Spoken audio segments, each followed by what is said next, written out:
TMC বাংলাদেশে নিয়ে এসে এখানে রাখার ব্যবস্থা, থাকা খাওয়ার ব্যবস্থা করে দিচ্ছে। এর আগেও একাধিক মাদ্রাসার শিক্ষকরা যারা সিমির সঙ্গে যুক্ত, আল কায়দার সঙ্গে যুক্ত, এরকম ধরা পড়েছিল। আর এসে মাদ্রাসাতে প্রথম শেল্টার নেয়, ওরা টিচার হয়ে যায়, সেই পরিচয় থাকে, আবার ইমাম হয়ে যায়, আবার টিএমসি তাদের ইমাম ভাতাও দেয়। তো বাংলাদেশিরা এসে এখানে ইমাম ভাতা, তারপরে এই বিধবা ভাতা থেকে আরম্ভ করে লক্ষ্মী ভান্ডার এবং লোন ইত্যাদি সব সুবিধা নিয়ে নিচ্ছে। এখানকার বাংলার সাধারণ মানুষ যারা, তারা বঞ্চিত হচ্ছে, তারা আবার ওবিসি সার্টিফিকেটও পেয়ে যাচ্ছে, সরকারি চাকরিও পেয়ে যাবে। তো টিএমসি বাংলাদেশিদের নিয়ে এসে কি বোঝাতে চাইছে আজকে? তাই বাংলাদেশের বিরোধিতা করতে পারছে না ওরা। যা ঘটনা হয়েছে হিন্দুদের অত্যাচারে তারা চুপ ছিল, কারণ ওখান থেকে ভোটার আসছে, ওখান থেকে নেতা আসছে। ঠিক যেমন কমিউনিস্টরা আজকে পাকিস্তানের পক্ষে কথা বলছে, যখন যুদ্ধ হচ্ছে, আমাদের ক্ষতি করছে, তার পক্ষে স্লোগান দিচ্ছে। এরা চিরদিনই দেশ বিরোধী, সময় সময় প্রকাশ পায়। নিশ্চয়ই রাজনীতি চাই। এই যে ইকো পার্কের পেছনে সব বস্তি বসে গেছে, যেখানে যেখানে সরকারি জায়গায় বস্তি তৈরি যাচ্ছে রাতারাতি। আর কারা করতে যাচ্ছে? সবই মুসলিম, এবং তার ভোটার কার্ডও পেয়ে যাচ্ছে, এরা ভোটে জেতাচ্ছে। রাজনীতি আছে সবকিছু। রাষ্ট্রপুঞ্জের নিরাপত্তা পরিষদের সদস্যদের গুলিতে ভারতের সংসদীয় দল বক্তৃতা করতে যাচ্ছে, তৃণমূল কেন নেই? তৃণমূল বাংলাদেশের বিরুদ্ধে বলবে না, পাকিস্তানের বিরুদ্ধে বলবে না।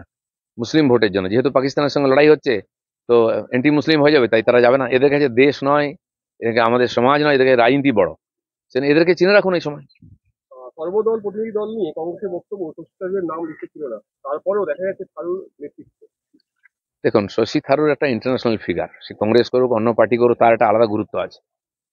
তো আমাদের এখানে বিকাশ ভট্টাচার্য একদম লয়ার, সে যে পার্টি করুন তার একটা নাম আছে, কেউ অস্বীকার করতে পারবে না। তো শশী থারুরের যে বিভিন্ন দেশের সঙ্গে কানেকশন আছে, বহু নেতার সঙ্গে ওর ব্যক্তিগত সম্পর্ক আছে। পার্টি আমাদের দেশ কেন সেটা কাজে লাগাবে না এরকম একটা লোককে? তো সেই জন্য সে কংগ্রেস করে বলে কাল অন্য পার্টি করতে পারে। কিন্তু তার যে যোগ্যতা, তার যে কানেকশন, সেটা যে ইন্টারন্যাশনাল পলিটিক্স, ডিপ্লোমেসি, তাতে নিশ্চয়ই আমাদের কাজ হবে। সেই ভেবেই আমাদের সরকার আর তাকে নিয়েছে, এবং নেওয়া উচিত। এরকম আরো লোকদের কাজে লাগানো উচিত। স্বাধীনতা শিক্ষকদের আন্দোলন থেকে বিকাশ ভবনে ফিরাদ হাকিম বলছেন, বিকাশ ভবনের সামনে নাটক হচ্ছে, আইন শৃঙ্খলা রক্ষা করতে নাকি সভ্যসন দপ্তর ঘুষ দিয়েছিলেন। এবার কি কাউন্সিলররা আইন শৃঙ্খলা রক্ষা করবে? দেখুন, যখন মমতা ব্যানার্জি এসব করতেন, ঘেরাও ভাঙাভাঙি, তখন উনি নাটক করতেন? পশ্চিমবাংলার রাজনীতি এটা, এখানে প্রতিবাদের সিস্টেমটা এটাই। যে পার্টি, কমিউনিস্ট থেকে আরম্ভ করে আজ পর্যন্ত সবাই রাস্তায় বসে আন্দোলন করে নিজের দাবি তুলে ধরে। আজ যে ভালো ভালো ছাত্ররা শিক্ষক হয়েছেন, তারা ভালো ভালো পড়াতেন স্কুলে, সেই সুযোগ না দিয়ে তাদেরকে রাস্তায় বসতে বাধ্য করা হয়েছে। তার জন্য ওনারা দায়ী নয়, রবি হাকিম ও ওনাদের পার্টি দায়ী।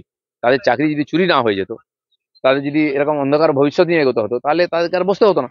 তারা আজকে স্কুলে বসে বাচ্চাদের পড়াতেন।